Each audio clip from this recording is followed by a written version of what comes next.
Alright, hello there, kitties, and welcome back to another episode of One Cheek Books. Today I'll be reviewing Orhan Pamuk's The White Castle, translated by Victoria Holbrook.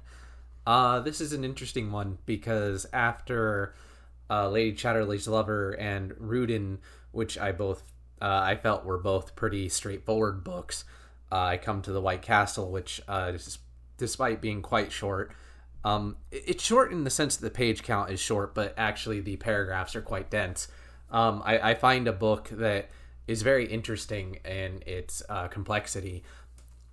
As you might know, I'm a huge fan. As you might know, if you have watched any of my videos in the past, I'm a huge fan of Haruki Murakami, and specifically the sort of magical realist elements of Murakami's work. I'm also a big fan of Kafka, a big fan of surrealism in general, Carl Nosgard, David Lynch's movies and whatnot. And one of the things that I always like about the surrealistic stuff is the ambiguity that it brings to a story, and not just in terms of the reality of the story, but also the levels of interpretation that it brings to everything, where it really, like I've said, holds up a mirror to the reader, where you can end up seeing a lot of yourself in terms of how you choose to interpret these more surrealistic elements. This isn't the only reason that I like it, but it's probably the primary reason that I enjoy it so much.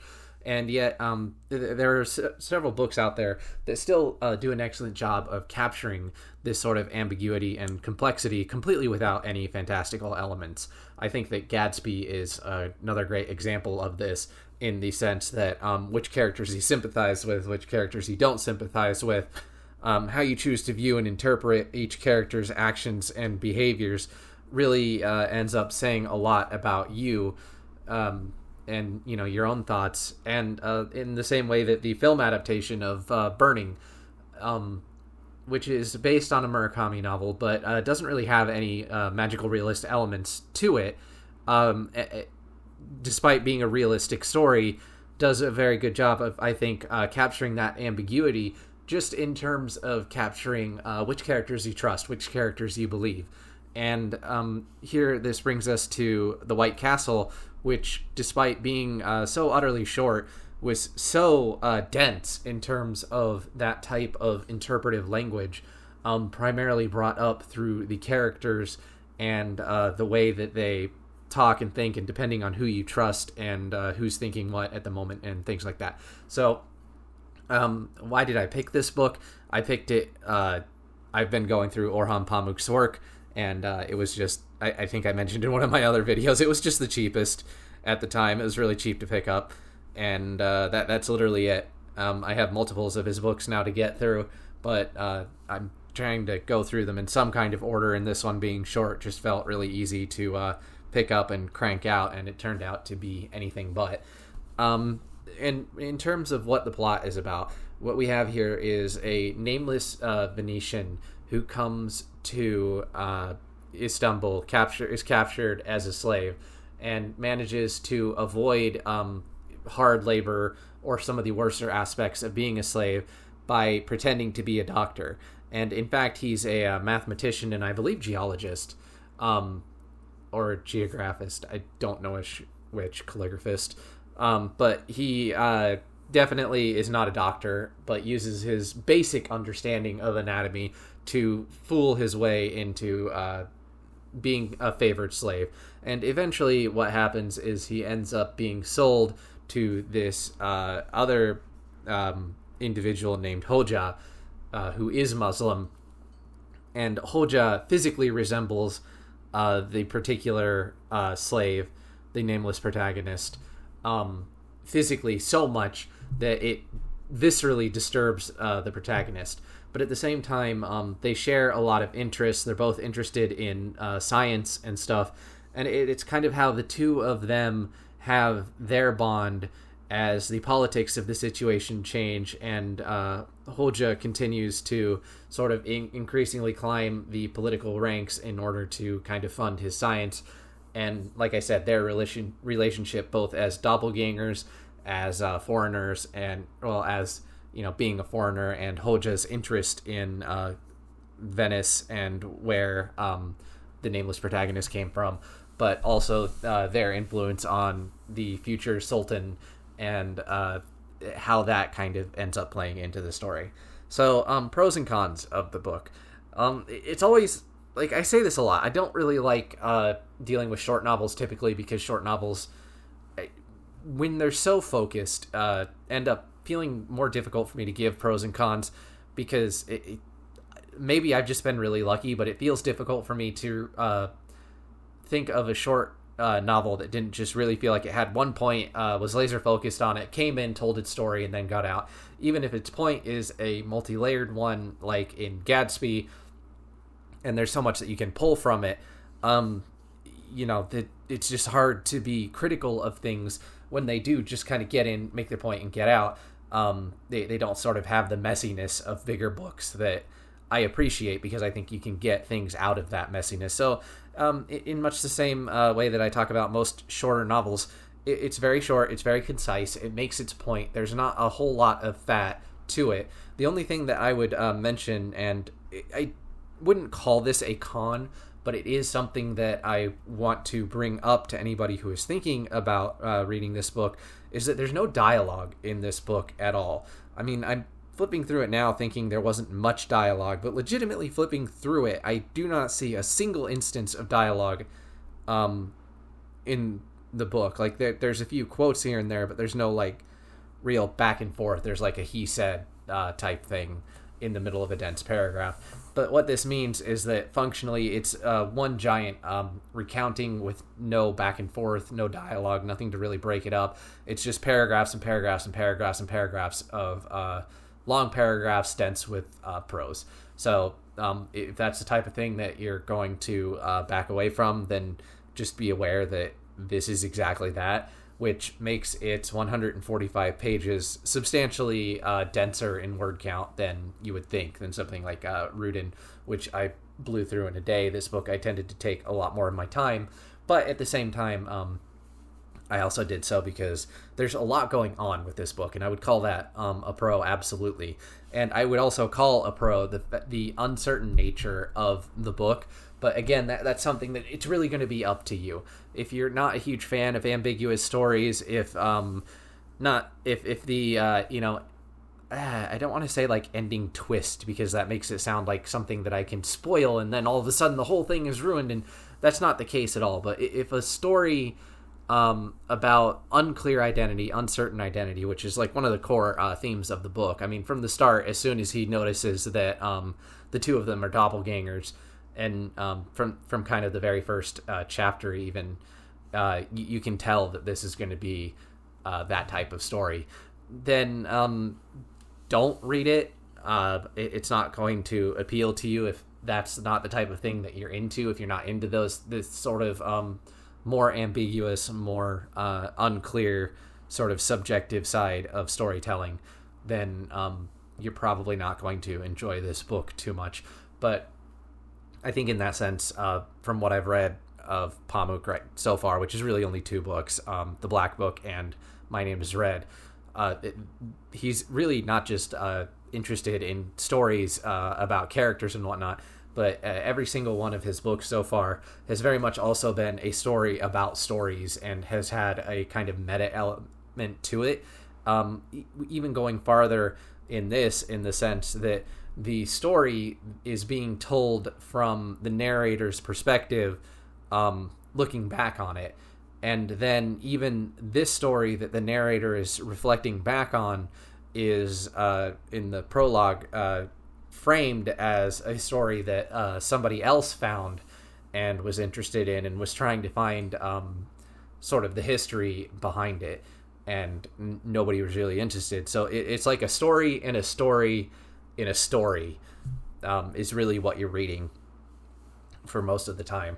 So if that, but it's not like a lot of like crazy postmodernist stuff where it gets super funky with the telling of it, with the framing of it, and really tries to like reinvent the wheel or anything crazy like that. But if that type of storytelling isn't going to interest you, then I think you're going to be really diminished in what you take away from this book.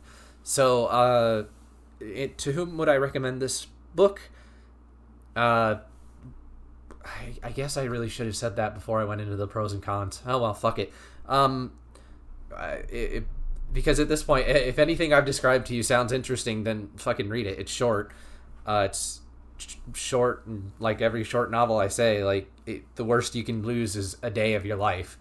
You know, a big deal. And even then, if you don't like it, I am pretty convinced that you'll probably remember it or come away thinking about something that will help you become a more rounded person.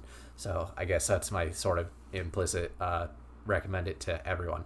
So moving on into the themes, I'm going to be honest.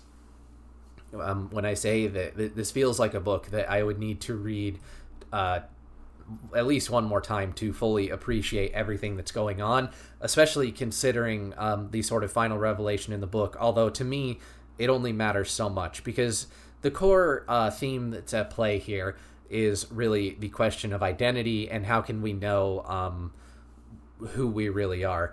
And this plays out on so many different levels. So first of all, you have within the story the two characters looking alike, to the point where eventually they actually end up switching identities and living out their other lives. That is, if any of this is real, because as it's revealed later on in the last chapter, this whole thing has been a story that is being written by supposedly the nameless protagonist, may not be, but which is supposedly based on his past experiences, but may or may not be. And then you also have the fact that okay, so you have the doppelgangers, you have the fact that this may be a story, it may not be a story, but then you also have the Sultan mentioning after they switch places, the Sultan likes to play games with the nameless protagonist living as Hoja, and sometimes screw with him and indicate that he may be the nameless protagonist after all. But he mentions that aren't all people alike in a way, and aren't all people really similar when you break it down.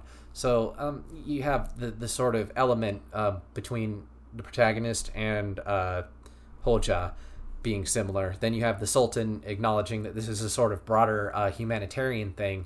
But then within the sort of meta framing of this novel, when the person at the start, God, I can't remember the name of the individual in the prologue. Give me 1 second here. Continuing that one cheek book's professionalism. Farouk Darvinoglu.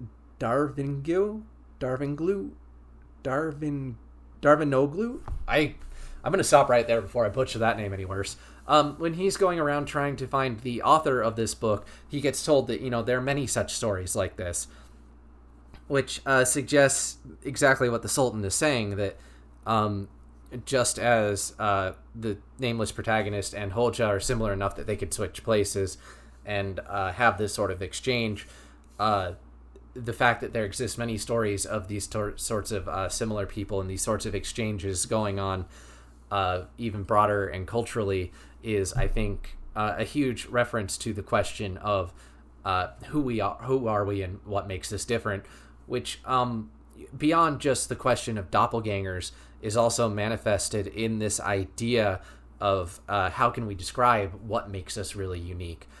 You have the game that the protagonist is playing with Hoja over how can you be sure that you are who you are. Meanwhile, Hoja then flips it back to the protagonist, and at first the protagonist seeks the answer to this question in writing about his life and his experiences, but Hoja says that you can't do this, that everybody kind of has similar experiences. I think this is reflected at one point. I don't remember if it's the Sultan who mentions that he asks about the protagonist growing up in Venice, and he's the protagonist. Whenever he describes his family, the Sultan says, it doesn't matter where you grow up, all families are the same. So it's this kind of idea that, okay, if the specific, if those details are not really what make you unique, because everybody experiences more or less the same things, Even if, not necessarily everybody experiences those things, but everybody experiences some kind of variation of those things, or else those things that you experience are so massively experienced that they can't necessarily be used to define yourself. Because I don't think Pamuk is going to, suggest that everybody has a family, because there are people who grow up without families or with adopted families or whatever, and I don't think he's trying to even remotely discount their experience. It's just the question of if somebody else has experienced something that you've experienced, then it can't be necessarily uniquely yours, even though I would personally disagree to some extent in terms of the exact details, but I get what he's saying here. So then it starts to become a question of, well, maybe you're defined by your sins and your negative sides of your personality, which he then poses to Hoja, and Hoja is not able to share his negative sides with the protagonist, and it's to the point where the protagonist actually starts making up sins, his own sins, because in doing so he's kind of able to exert a sort of dominance over Hoja, which is another angle of the themes that is a huge part of this book. God, it's so difficult to talk about themes one at a time because they're all so interwoven, because the book is so short, where the sort of master-slave dynamic between Hoja and the protagonist, and how they're constantly fighting for dominance over one another, not just in terms of their actual social status, but in terms of their sort of psychological states, and which one of them is psychologically or intellectually superior to the other. They're always pushing each other, which it's interesting how antagonistic it is, and yet at the same time, later on, once the protagonist does become more of an independent person, insofar as he ends up becoming more slothful, not as interested in the scientific aspects of things, Hoja ends up lacking a lot of the energy that he has to go out and invent. And it's specifically mentioned that part of what fueled Hoja, and as well as the protagonist to a certain degree, was this sort of rivalry that they had with each other. For as antagonistic as it could be, it could really push them to try and do better and one-up each other, and to really try and accomplish new things, which I thought was a really interesting take on how these sort of antagonisms can end up leading to progress, even if it's not necessarily it's kind of more like finding a silver lining.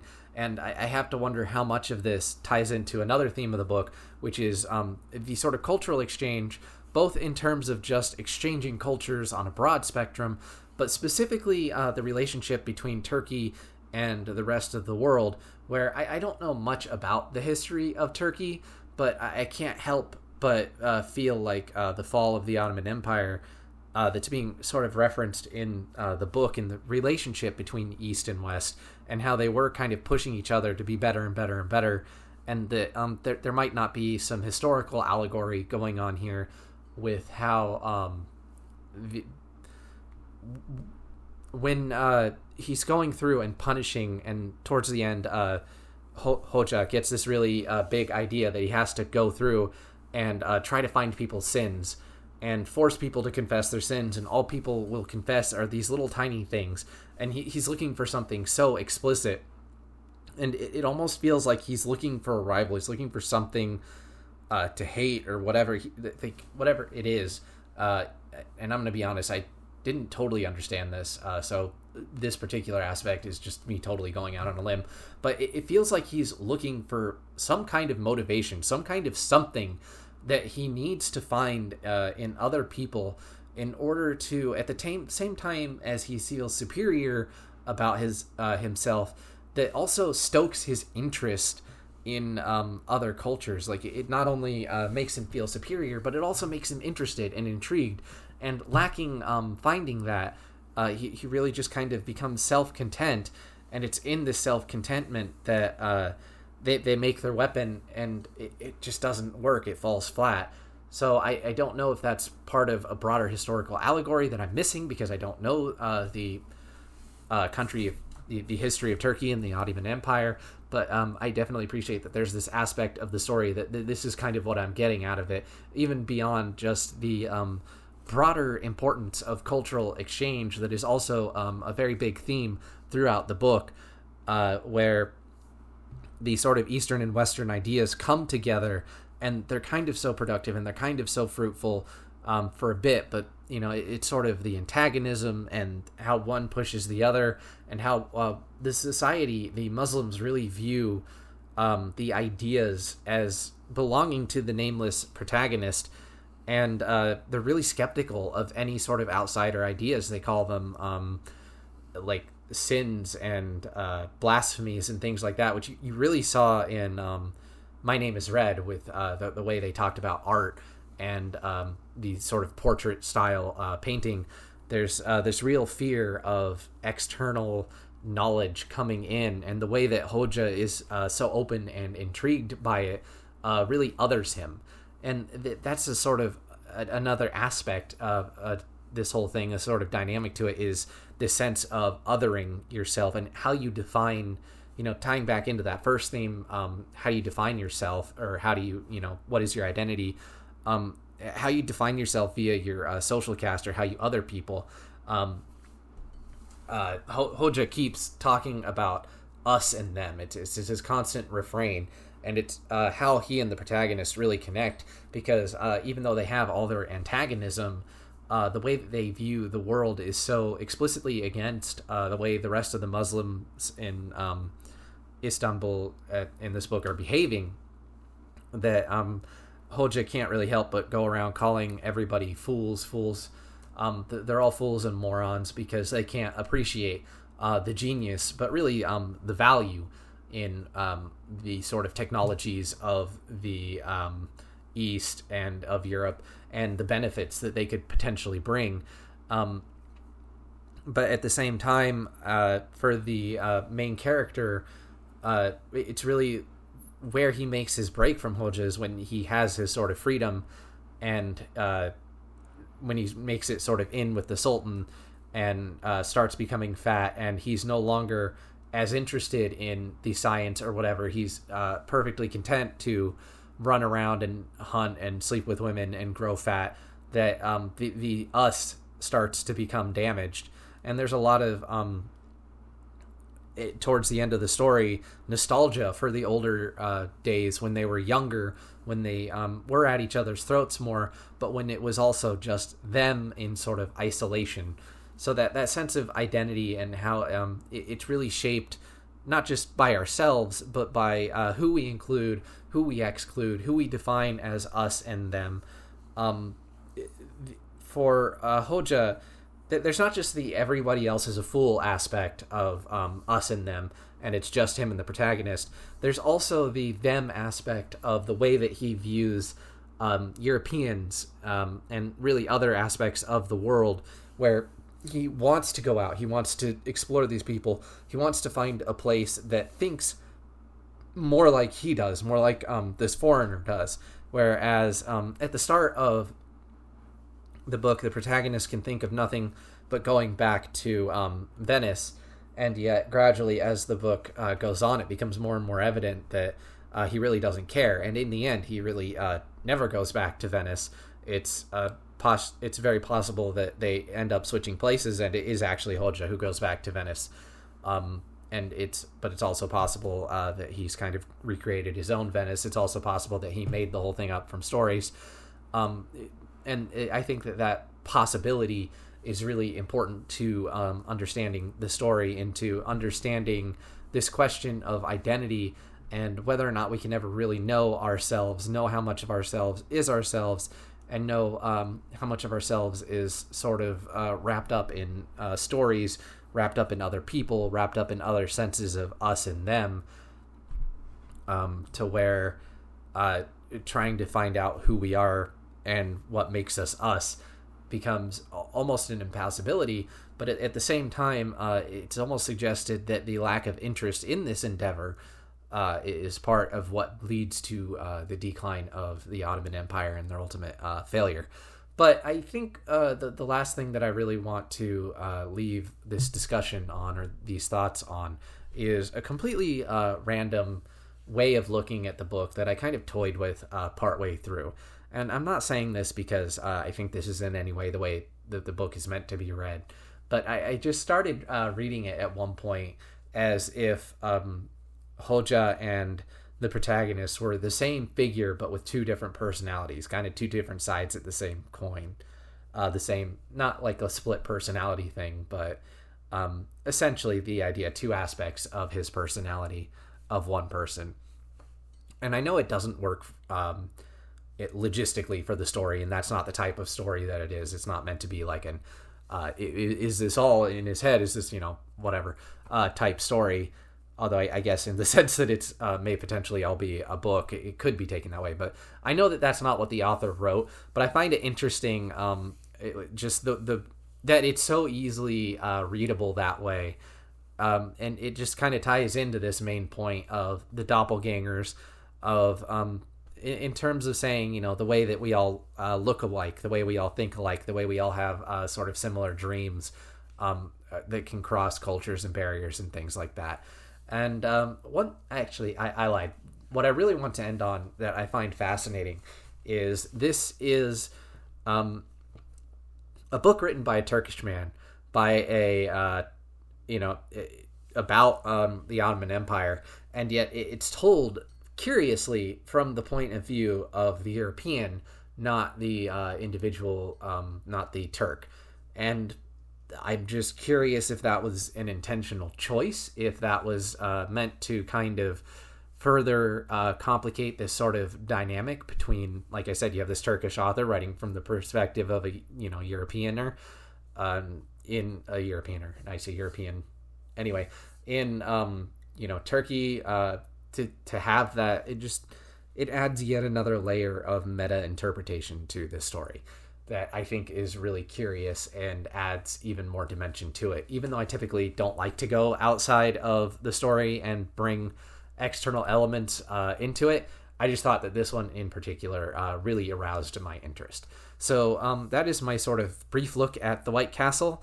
Very interesting book, I think, with so many layers to it, despite its short length, that I would definitely have to reread it again before I feel confident about a lot of the stuff that I've said or postulated on within this video. As for what comes up next, I have a series of books, but I haven't decided exactly which one comes next, but you'll know soon enough, so see you then.